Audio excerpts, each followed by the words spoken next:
Welcome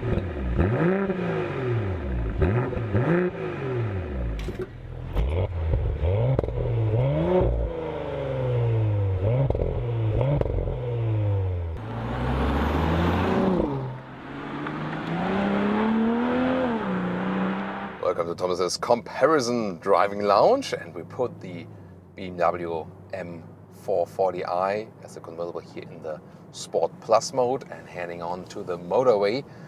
Both have an acceleration peak of 4.9 seconds, but it will play out a little bit differently, also sound-wise and from the characteristics and so on. This will be super interesting here now. From 40 kilometers an hour to whatever, let's see, let's go.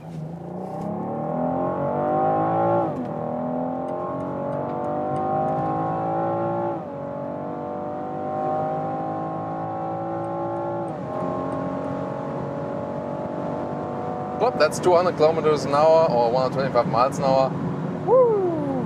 Nice, nice, nice. And I really love that inline six-cylinder sound. What a gem of an engine, as AJ always says.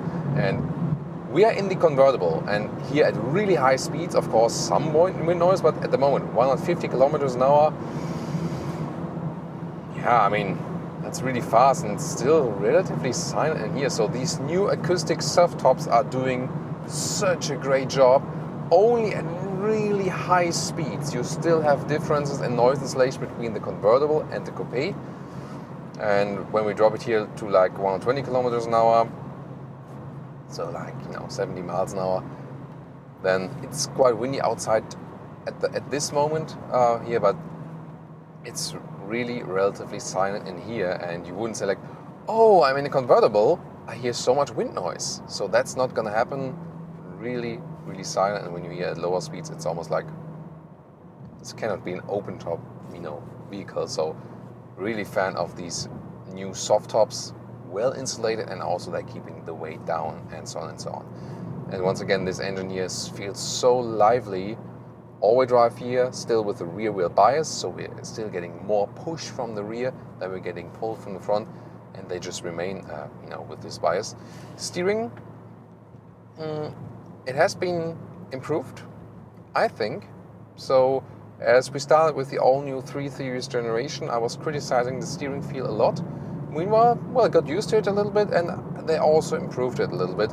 Here, this is a little bit too loose, I think, in this very low degree area, something that could be still improved. Sound here inside the tunnel.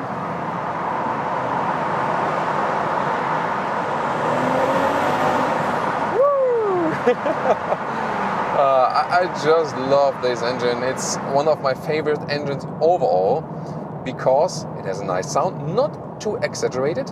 It has great performance here then with a 380 horsepower trim. At the same time, if you keep it rather steady and drive it, let's say, normally without these acceleration tests and so on, the consumption results are actually still quite decent at this power point. Around 9 liters in 100 kilometers, 26 mpg US, 31 mpg UK, something like this. You can easily score with having fun, but not exaggerating it on the throttle. And that's, I think, a good result overall. Here now, lane change, you see here, very good control. Suspension is just superb. We have the adaptive suspension by BMW built in here. What a lovely suspension. It's just very, very good, period. So you don't need anything else, actually. In a normal driving mode, by the way, the steering is too loose, I think. So either, if you prefer that, then go into sport mode when it's a little bit stiffer then. But you can also have this individualized modes. So probably would go for that. So at some point, you configure individual. And then, for example, you have like a normal driving mode, but then have the stiffer steering here from that sports mode. So this is actually all possible. Back in the tunnel with open top. Woo! Woo! It's just so much fun, and let's accelerate it out using the shifting pedals. Oh my God, this is lovely. Now I can drive this thing open top 150 kilometers an hour. Of course, the wind noise are picking up now, not that pleasant, but it's still quite okay. You see, look at my hair. I mean, yes, it's curly season at the moment, I know. But still, I mean, driving so fast on the motorway and my hair is hardly moving. That is incredible. Of course, I have this manual normal wind deflector mounted that is doing such a great job, but there's not much wind coming in here at all. This is one of the best results we had ever in a convertible here. Wow, they really worked on the wind flow and aerodynamics of this thing. Incredible. And when I'm going like here, cruise control, 120 kilometers an hour, so like 70 miles an hour, you can easily cruise with that on the motorway. So this is what I love about mid-size convertibles here, like the Mercedes C-Class, BMW 4 Series convertible, or the Audi A5 convertible. You can go on the motorway with that thing and drive it open. Yes, of course you can do it with any convertible, but the thing is, in a comfortable manner. And here when you go like, which is also total okay highway speed, like 100 kilometers, 60 miles an hour, this is so relaxing. And this is also one of the greatest things about this car. Wow. You can enjoy it everywhere with open top, at any time, in any season. This is so great. I love this vehicle. I can just say that.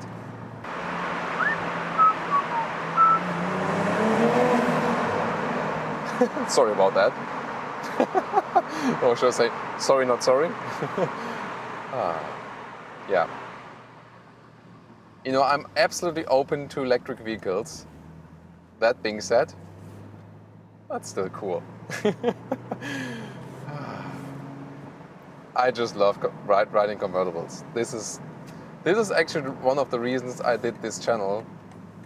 This is Autogefühl. This is car feeling. That's a direct translation. And this is so much fun. Sport Plus mode once again. Now driving up Autogefühl's peak. Can't stop smiling. Shifting down.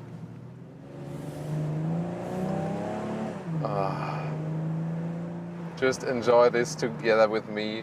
Yes, the steering could be a little bit less vague, I would say. It's good, but it's not perfect. That's better with the Audi, definitely, the steering feel. Other than that, wow, the balance of this vehicle is awesome. This is just lovely. Same time, shifting down and then bites again. Here we go. Rear end, kicking a little bit around just as it's supposed to be. Perfect. And you literally feel how smooth this engine is operating. Now in a very tight turn. Here we go. Lovely. What an awesome vehicle. How much fun is this? And yes, the M440i is great, especially for this engine. But, pretty expensive. So to get the best price performance deal, the 430i, I think it is. But that's 6-cylinder. Well, what about the Audi?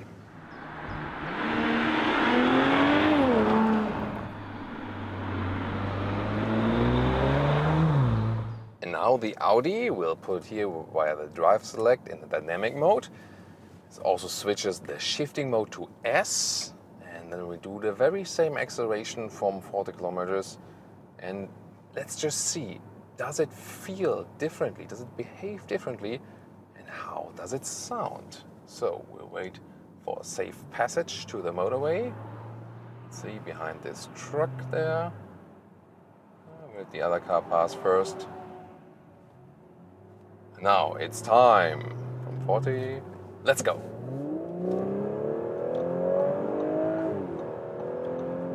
No destination has been entered yet to which route guidance can be started. Please say search term. And that's 200. I'm not sure why the voice activation went on via let's go. But here, good noise insulation also at higher speeds, 180 kilometers an hour. How stable this car on the road, and very precise here from the steering input. I really like that. Great acceleration as well. Sound rather subtle, I would say. Here now in the tunnel, let's lower the window for the sound, shift back with the pedals. One more time. Yeah, quite nice, but I think engine sound-wise and how even, if the speed is actually, or how quick they are, that's kind of the same. The BMW inline six-cylinder somehow is more engaging. Sound-wise, also from this characteristic. Here, what the Audi V6 does better, when you are, for example, in the normal driving mode, let's say here the auto driving mode, let's switch to that, also normal D-shifting mode. When you're just running straight, it feels kind of smoother in a way that you don't feel anything from the engine at all. And also suspension-wise, you feel that the car is a little bit more floating, but at the same time in a little stiffer way. That's very interesting. So that's really the theme about this car. It's so interesting how they have the two different approaches. Both are coming so close. By the way, also in the price. This one here also with the full equipment, 90,000 euros or dollars, which is also ridiculous. But I mean, so many technical specs are equal and also the price is equal. But then again, the cars do feel quite differently indeed. That's so astonishing indeed. So I would really say here the Audi, more this, tech focus, not too much playing around, making it, let's say, like as perfect as possible. Whereas the BMW, from the interior stuff and also from how it behaves while driving, has more, to me, the little bit more emotional approach. Indeed, this is really cool, how it accelerates and how it drives, also really great. I feel the BMW has a little bit more rear-wheel bias from the all-wheel drive. Steering-wise, this one is better here. More precise steering feeling. But then again, how the engine reacts with the different axles and the all-wheel drive, that's a little bit cooler with the BMW. Ooh, this is going to be really close, guys. Need to drive it further here. And acceleration with open top. Woo! Yeah. And I can still drive open 160 kilometers an hour, but I think it was a little bit more silent in the BMW 4 Series convertible, especially at these higher speeds here. And also the wind that is coming inside the cabin is a little bit higher. So let's move it down here to about 120 kilometers now, which would be more, let's say, realistic motorway speed. So, yeah, 120. Before that, this one here was among the most silent and, less wind turbulence having convertibles on the market, but wow. This is still a good result here at 120 kilometers an hour, 70 miles an hour, but the BMW was so extremely good in that respect that it really tops this one. So when you ask me, 120 kilometers an hour, 70 miles an hour on the motorway, would easily drive it with the 4 Series convertible. Here it's okay, it works. But for more comfortable long-term experience on the motorway, I would even drive maybe a little bit slower than that. The one thing that really, really stands out with this vehicle, and we soon see it when we drive up the Autogefühl's peak, is the steering, which is so progressive and it feels natural but direct at the same time. You're always super much in control, so I would just love this steering characteristic in the BMW. That's something really. Here also slalom characteristics is, wow, it is phenomenal. Welcome to the tunnel. Woo! Yeah, that also sounds very good in here, right? The exhaust look better from the outside. Nice. I love this tunnel, especially, has such a good resonance, definitely. And now it's about to decide the fate of this review. Going up Autogefühl's peak. Crack. So, Let's go. Was that from us? Yes. Woo. Second gear, shifting back. Ah, lovely. Yes. In the sports mode also the shifting is more hammered in. Oh, this. When I'm shifting down myself, then there's also more exhaust sound coming. And I think also then more from the BMW. So the, wow, great steering input. This is so great. One of the best steerings there is out there. And also here, when you are in a higher gear and accelerate, still no problem with these 6 cylinders. So 5 Series coming. So then when you shift back to second gear, you immediately have this very good throttle input, pedestrians, attention, and oh, the maillot jaune. Whoa! And now hammer it out. Yes. Oh, so much fun here as well. Oh, it's getting tougher and tougher to decide. This is also so great in the handling. Now it gets really close here. Yes. Oh my God, this is also so much fun. I'm really puzzled.